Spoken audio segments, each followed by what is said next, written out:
আমি মোহাম্মদ আহসান হাবিব সরকারি আজিজুল হক college degree দ্বিতীয় বর্ষের ছাত্র এবং বৈষম্য বিরোধী ছাত্র আন্দোলন বগুড়া জেলার কেন্দ্রীয় কমিটির হয়েছিল। সেখানে আমি সহসমন্বয়ক হিসেবে দায়িত্ব পালন করেছি।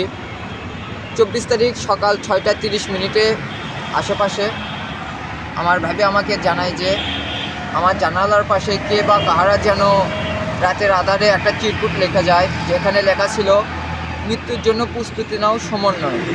এতে আমি আমার পরিবার নিরাপত্তাজনিত কারণে ভুগতেছি। ইডেন বে কক্সবাজার সমুদ্র সৈকতের উপর নিজেদের একটি ঠিকানা।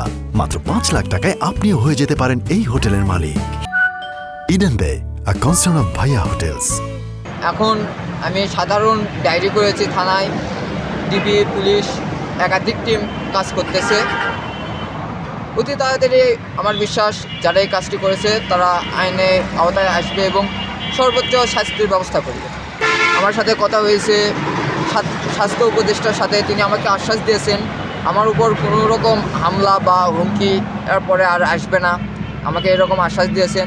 কেন্দ্রীয় কমিটির মাইন ভাই তিনি তার নিজের প্রোফাইলে পোস্ট করে জানাইছেন এবং তীব্র প্রতিবাদ জানাইছেন।